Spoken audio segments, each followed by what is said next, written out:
perkenalkan kami dari kelompok C1. Saya Karista Gladys, NIM 122020 sebagai dokter puskesmas. Saya Astianisa Saninggia, NIM 122015 sebagai perawat.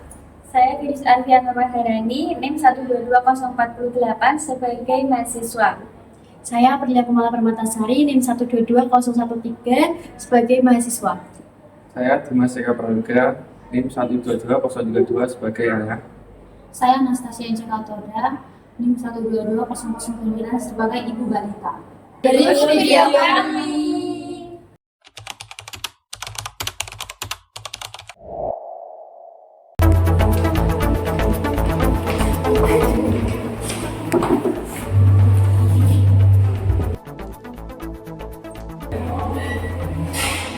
Apakah ini rumah Bapak Dimas?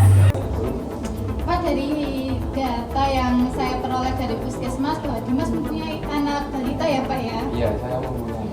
Pak, saya apakah diizinkan untuk melakukan pengkajian Pak? Ya, boleh, silakan masuk ya. Siap Pak. Silakan duduk.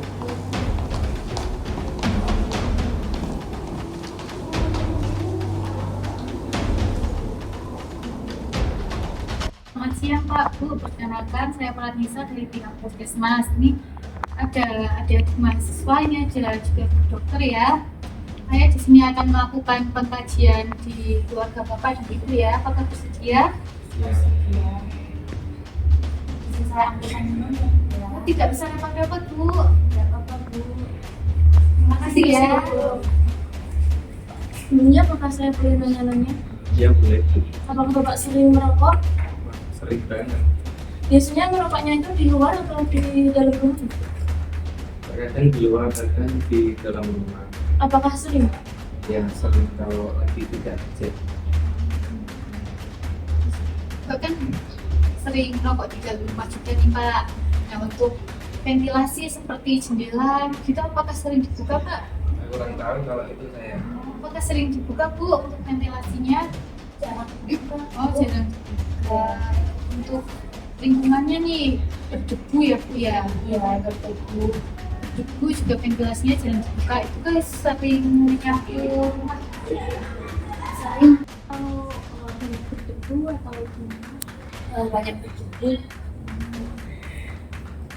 Tapi setiap hari menyapu nggak, Bu? Oh, menyapu. Apakah boleh untuk memeriksa anaknya? Boleh.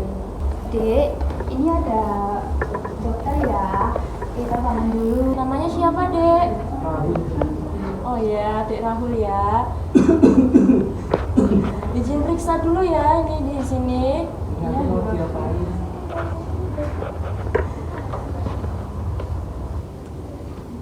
Bisa dibuka mulutnya ya, Dek ya. Permisi. Baik, Ibu, ini saya periksa tadi masih ada dadanya di saluran pernapasannya juga. Iya, Bu.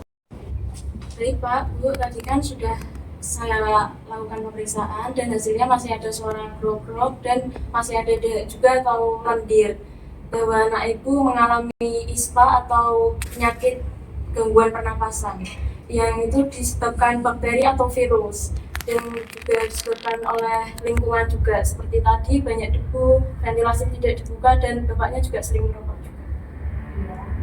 Untuk pencegahannya gimana ya? Oh ya, baik, nanti bisa dibantu perawat Nisa dan juga rekan-rekannya. Pencegahannya bisa ini Pak, mulai dengan sering membuka ventilasi.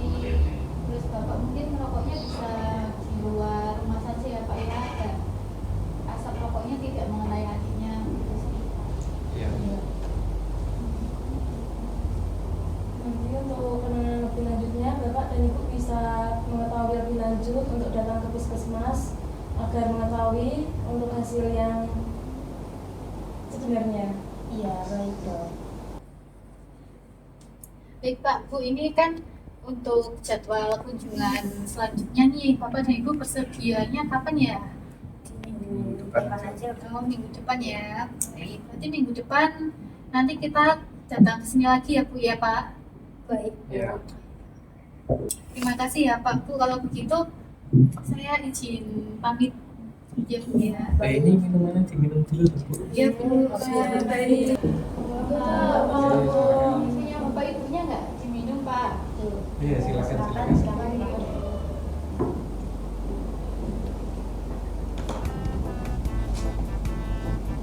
Pak, Bu, kalau gitu saya kembali ke puskesmas tadi ya Bu ya.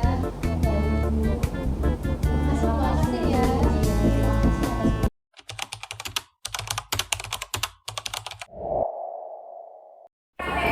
Permisi.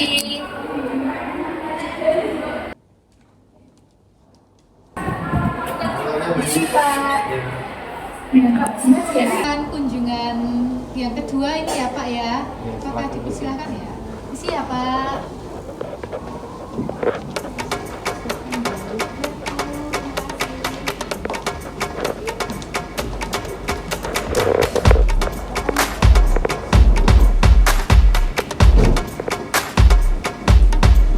Pak Bu, sesuai data dari puskesmas nih, anak Bapak dan Ibu kan masuk ke dalam kategori dia terkena ISPA ya, atau inspeksi pernapasan. Nah, kedatangan kami di sini untuk melakukan edukasi dan juga nanti kita akan mengajari pada Bapak dan Ibu bagaimana melakukan fisioterapi dada saat kan anak Bapak dan Ibu ada dadanya tuh. Nah, nanti akan diajarin oleh adik-adik mahasiswa bagaimana cara mengeluarkan dadanya ya. Pak Ibu apakah bersedia? Bersedia. Ibu sebelumnya nanti bisa menyiapkan handuk kecil, kemudian ada tempat sampah, tisu, dan dagangan ya Bu? Iya, baik. Terima kasih Bu. Baik Pak, saya jelaskan mengenai ISPA dan sebagainya ya Bu. Jadi ISPA atau infeksi saluran pernapasan akut yang berada di bagian atas pernapasan. Penyakit ini termasuk penyakit menular yang ditularkan melalui droplet atau udara yang berlangsung kurang lebih selama 14 hari atau 2 minggu. Gejala-gejalanya sendiri adalah yang pertama hidung tersumbat atau pilek, batuk kering atau berdarah, suhu tubuh meningkat, pernapasan cepat atau sesak napas. Nah, di sini ada faktor-faktor yang dapat menyebabkan ISPA. Yang pertama dimulai dari balita dengan daya tahan tubuh yang rendah, lingkungan rumah berasap rokok atau polusi, kebutuhan gizi balita kurang, dan kepadatan tempat tinggal. Nah, kemudian pencegahannya sendiri bisa diberikan ASI eksklusif selama 6 bulan. Kemudian jaga kebersihan rumah dan ventilasi, cuci tangan sebelum makan atau menyentuh anak, hindari asap rokok dan polusi, kemudian imunisasi yang lengkap. Jadi ketika anak mengalami batuk-batuk sudah lebih dari 2 minggu atau sudah 2 minggu, dibawa ke dokter saat napas anak itu cepat atau kesulitan bernapas. Kemudian jika bibir atau kuku tampak kebiruan, kemudian anak tidak mau makan atau minum sama sekali, dan anak tampak lemas atau mengantuk terus. Nah, kemudian setelah ini akan diajarkan fisioterapi oleh Mbak April. Sebelumnya, apakah Bapak dan Ibu sudah paham mengenai ISPA? Iya, sudah. Baik. Nanti akan dilanjutkan fisioterapi dada dengan Mbak April ya Pak. Saya juga persilakan Pak dan Ibu. Iya Bu, terima kasih.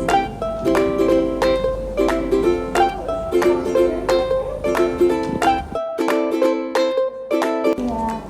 Halo Dek, permisi. Apa Dek? Hari Rabu.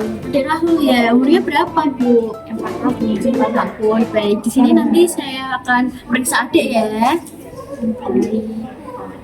Sebelumnya adiknya masih batuk-batuk apa enggak Bu? Masih. Saya periksa dulu ya. Iya. Makasih ya Dek.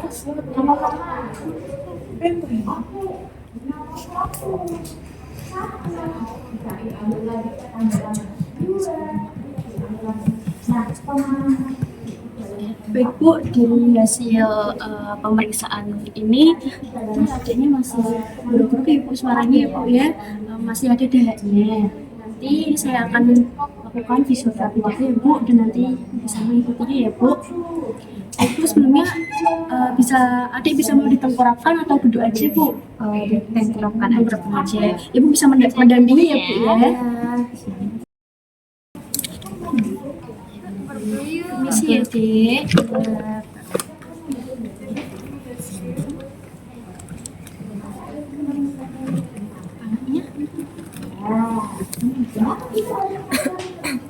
Ibu, Ibu bisa mendapatkan samping ya Bu. Sebelumnya nanti bisa cuci tangan dulu ya Bu.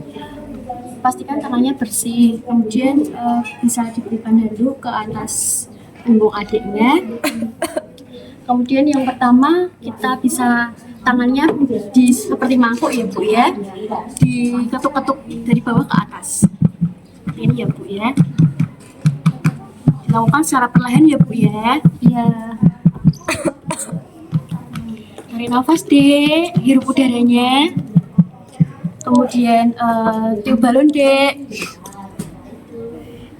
Baik, kemudian yang cara kedua yaitu Ibu bisa menggetarkan ya Bu. Seperti ini. Iya. Dilakukan secara perlahan ya Bu. Iya Pak. Baik, kemudian keluar. Permisi ya Dek ya. Ini dahaknya udah keluar Bu, tadi udah fisioterapi dada. Baik Bu, tadi sudah melakukan fisioterapi dada, kemudian saya akan mengecek kembali ya Bu ya, memeriksa kembali. Permisi ya Dik ya.